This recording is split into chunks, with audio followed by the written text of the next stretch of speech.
If you've tried retinol and your skin ended up red, peeling, or honestly just the same as before, it's usually not the product's fault. It's a timing mistake that almost everyone makes, and it's so subtle that most people don't realize it matters. A lot of people assume retinol doesn't work because it's too strong or because their skin just can't handle it. But most of the time, it's not that. It usually comes down to one small step that seems minor, but completely changes how retinol behaves on your skin. I learned this the hard way after completely wrecking my skin with the 1% retinol I thought I was ready for. So in today's video, I want to slow everything down and show you a much calmer, more effective way to use retinol.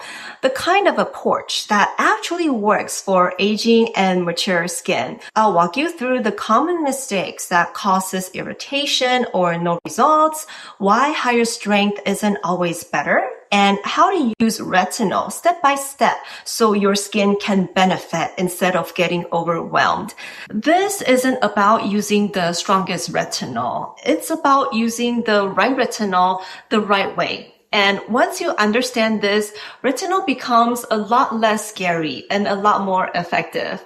A lot of you from my castor oil video ask how to pair natural oils with actives like retinol. And this timing piece is exactly where it starts. There's one step that quietly affects how retinol behaves on your skin. And most people never realize it matters. Retinol doesn't just sit on the surface. Once it goes in, it starts sending signals deeper in the skin, telling your skin to turn over faster and support collagen. That's good, but only if your skin is ready for it. Here's what most people don't realize. Retinol absorbs faster when your skin is still damp. So if you apply retinol right after cleansing or right after a toner, when your skin still feels a little wet, it can absorb too quickly. For some people, that shows up as redness, stinging, peeling, or just burning. And sometimes your skin doesn't freak out at all, but you still don't see the results over time because your barrier is quietly stressed in the background. This was exactly what happened to me. Like when I first started looking into anti-aging skincare in my mid-30s, retinol was the first thing everyone recommended. And at that time, this ordinary 1% retinol was everywhere, so I bought it. And I did my research. I know you're supposed to start slow, and I was just basically doing it like twice a week at night. But after my maybe third or fourth application, my skin started peeling and it was burning for like an entire week. That's when I realized I was putting it right after my toner. I didn't give my skin enough time to settle before applying the retinol serum. Over time, my skin just couldn't keep up. So the first rule of retinol is not about the strength. It's about timing. This is the same reason I always say oils, including castor oil, come after, not before, active treatments like retinol. Now, a quick nuance here because this part gets misunderstood. Your skin doesn't have to be bone dry for retinol to work. You don't need to wait like 10 minutes after you wash your face or like a toner, but it does need to be dry to the touch, especially if you have sensitive skin. So after I apply my toner, I massage my acupressure points for like a minute or two. My skin is dry to the touch and then apply the retinol. And that one change alone can be the difference between retinol that feels harsh and the retinol your skin can actually tolerate and benefit from. If we haven't met yet, I'm Holly. I spent the last few years researching the science of skincare and more importantly, testing how those ingredients actually behave on my own 41-year-old skin. I'm not a dermatologist. I'm a researcher and a consumer just like you, sharing real-world results of what happens when science meets mature skin. Now, once you understand that timing rule, the next mistake becomes a lot more easier to see. Most people think retinol fails because they pick the wrong strength, but more often it's because the routine around the retinol is doing too much. Let me explain. When you're using retinol, your skin is already working harder than usual. It's turning over faster, it's adjusting, it's repairing.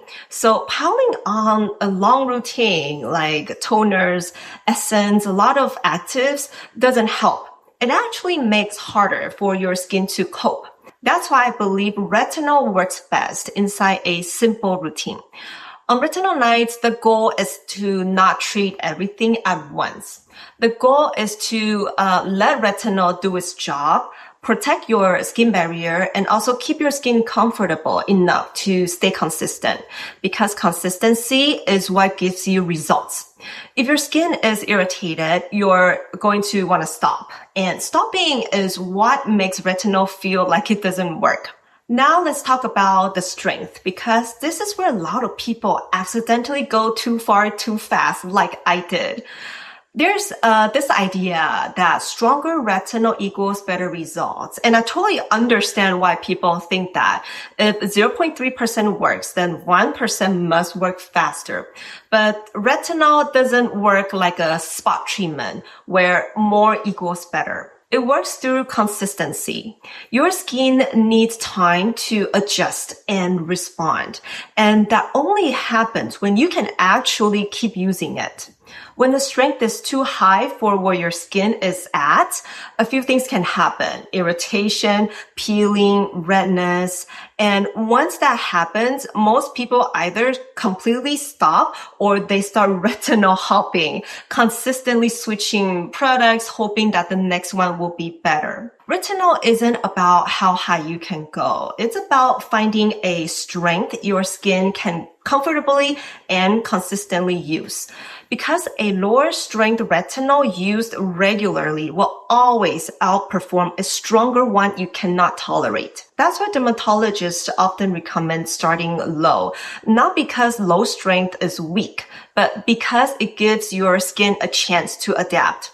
Once your skin understands retinol, then you can decide if you even need to go stronger. And honestly, many people never do. So when it comes to retinol strength, here's the way I think about it now from my research and my personal experience.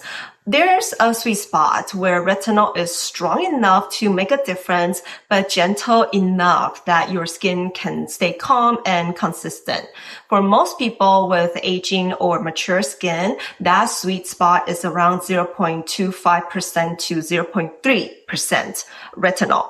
Research shows that the 0.3% retinol can significantly improve signs of aging. Things like an even tone, fine lines, and just overall skin texture when used consistently over about 12 weeks. And when researchers compare the higher strength, like 0.5%, the results weren't dramatically better, but irritation was more common. So stronger didn't mean better. It just meant harder to tolerate. And this is an important mind shift that happened to me. The real power of retinol doesn't come from intensity. It comes from steady and long-term use. That's why I stopped chasing the highest percentage and started focusing on formulas that support my skin while retinol does its job. And that brings us to something that matters as much as the strength. What's paired with the retinol? Because retinol doesn't work in isolation. If you put retinol in a formula with nothing to calm, hydrate, and support the barrier, your skin is going to feel that. So now when I'm shopping for retinol, I pay just as much attention to the supporting ingredients as I do to the percentage. The retinol I use now is the La Roche-Posay Retinol B3 Serum. I also talk about it in my night skincare routine video. This one uses the 0.3 retinol, which is right in that effective but tolerable range. And it's designed with a gradual release approach, meaning that it delivers the retinol more gently over time instead of hitting your skin all at once. But what really makes the difference is what it's paired with. So this one includes niacinamide, which helps calm the skin, reduce redness, and support the barrier. And that's huge if you're prone to dryness or sensitivity like me. It also contains hyaluronic acid, which helps keep the skin hydrated while retinol increases cell turnover. This is a kind of retinol that works with your skin, not against it. Now, if you're brand new to retinol, I don't recommend jumping straight into daily use, even with a gentle formula. This is where frequency really matters. When I'm easing back into retinol, like after I damaged my skin with that 1%, I always start with once a week. Give your skin time to respond. If everything feels comfortable about after a couple of weeks, and you can move into twice a week and then eventually every other night. There's no rush here. Your skin learns through repetition. And honestly, many people see great results at just 2 or 3 nights a week. Now, before we wrap up, I want to talk about one more mistake that causes people to struggle with retinol, even when they've chosen the right strength. And it has everything to do with layering. A lot of people sabotage their retinol routine by layering too much. And I don't mean using bad products. I mean using too many good ones at the same night. Retinol is already asking your skin to work harder. So when you stack it with other strong active ingredients, your skin doesn't know what to focus on. So on retinol nights, I skip exfoliating acids like BHA, strong vitamin C. I use vitamin C in the morning instead, and anything that's labeled peel or resurfacing. So what should you use with retinol? This is where moisturizer becomes non-negotiable.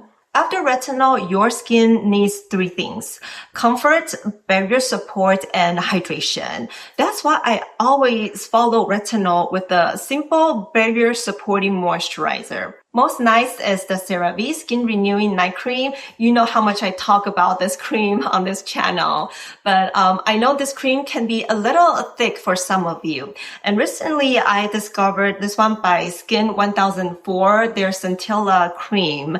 It's known for its calming and barrier support. The star ingredient here is fermented centella or cica.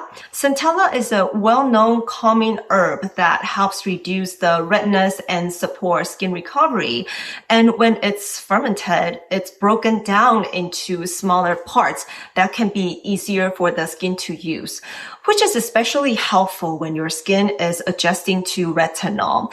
This cream also contains ceramides, which reinforce your barrier and help your skin to hold onto moisture. So I think of them like this. CeraVe is my barrier maintenance cream, and the Skin 1004 Centella is a calming recovery cream. Now let's talk about how much retinol to use, because this is another area people tend to overdo.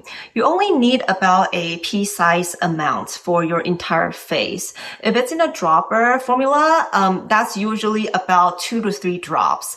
I rub between my fingers and gently pat onto my cheeks and forehead first, because those areas tend to be less sensitive, and then spread outwards. Some retinol can be used around the eye area, but personally, my under eyes are very dry, so I use a separate eye cream. Right now, I'm using the Beauty of Joseon. I hope I'm pronouncing it right. It's a K-beauty, which uses retinaldehyde, which is a cousin of retinol, and also ginseng, an herb known for anti-aging. Now, the last thing I want to leave you with, and this is really important, is consistency. Retinol doesn't give overnight results. And personally, I don't see improvements until maybe after 3 months of consistent use. It works quietly and steadily. And that's why the best retinol routine is the one you can stick with. Over time, that's when you start noticing a smoother texture, even tone, and brighter skin. So remember the 3 pillars. Timing, which is apply when your skin is dry to the touch. Strength, choose a level you can tolerate consistently, and also support. Keep the rest of the routine simple. If you get those right, retinol starts feeling effective. Thank you so much for being here and for trusting me with your skincare journey. If this helped you understand retinol a little better, let me know by giving the video a like. And if you want more science-based skincare guidance from my personal experience, don't forget to subscribe. I'll see you in the next one. Bye!